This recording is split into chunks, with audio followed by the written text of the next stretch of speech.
সাবধান হয়ে যান। মনে রাখবেন, জামিয়ার সাথে লাগতে যাবেন না, জামিয়ার সাথে লাগতে যাবেন না।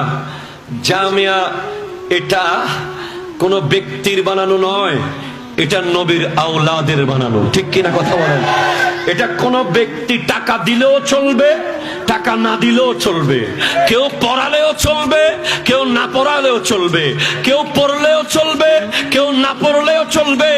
কালকে আল্লামা মুফতি আব্দুল ওয়াজেদ হুজুর, আমার উস্তাদের উস্তাদ, বলতে লাগলেন জামিয়ার লাইব্রেরিতে লাইব্রেরিয়ান সাহেব একবার গভীর রাতে কোন একটা কিতাব নেওয়ার জন্য উঠেছেন লাইব্রেরিতে। লাইব্রেরি খোলার পরে দেখেন বাইরে থেকে তালা মারা ছিল, ভিতরে আলোকিত আলোকিত, মনে হচ্ছে কেউ লেখাপড়া করতেছে, কেউ ক্লাস নিচ্ছে।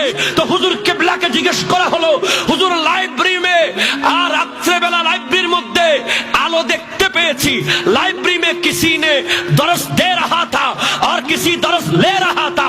तो हुजूर बोलছেন জামিয়া ইলমে লাদুনির মাদ্রাসা শহনशाह সিরিকুট খুদ এসে গভীর রাতে ওখানে পড়ায় পড়ায় পড়ায়। জোরে বলেন সুবহানাল্লাহ।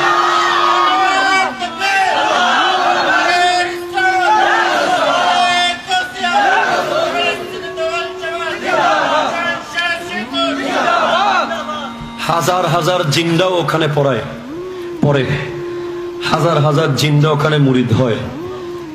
সুবহানাল্লাহ বলেন। কোন মানুষ যদি নাও লাগে, নাও থাকে, জিন্দা জামিয়া চালাবে কিয়ামত পর্যন্ত। এটা জামিয়ার হাকিকত। আমি আপনাদেরকে প্রমাণ দিতে পারবো, আপনারা আসেন একদিন জামিয়াতে দেখে যাবেন। ক্লাস 7-এ একটা ছেলে ভর্তি হয়েছিল আমার হাতে, আজ থেকে 3 বছর আগে। বাবাও নাই, মাও অসহায়। সেই ছেলে কোনো মতে জামিয়াতে আসতে পেরেছে।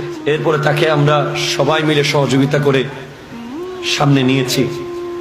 বর্তমানে সে পড়ে ক্লাস 10-এ, সে পড়াতে পারবে ফাজিলের ছেলে। সে আলিমের সব কিতাব পড়ে ফেলেছে অলরেডি। সে পড়ে 10-এ, সে 10-এ পড়ে ইন্টারে কিতাব পড়ে ফেলছে। পড়ছে যে কিরকম, সে দেখলে মুখস্থ, দেখলে মুখস্থ, দেখলে মুখস্থ, পৃষ্ঠা খুলে একবার পরে তার মুখস্থ হয়ে যায়। আপনি আসেন, দেখাবো আমি আপনাকে। ক্লাস 6-7 এমন এমন ছেলে আছে বারুদের মতো, বারুদ।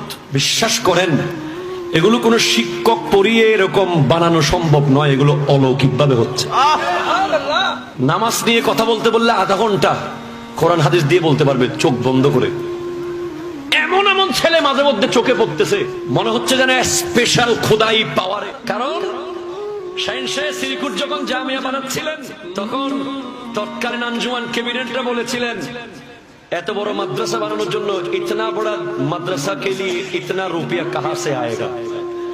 তখন শহনशाह সিরিকুট আল্লামা সিরিকুটি বলেছিলেন, ये मदरसा कैसे बनेगा, कौन बनाएगा, कौन खिदमत करेगा, कौन यहाँ आएगा, कौन जाएगा। मदीना वाला के साथ बातचीत हो गया। মদিনা ওয়ালা থেকে সিগনেচার করে নেওয়া হয়েছে। সুবহানাল্লাহ।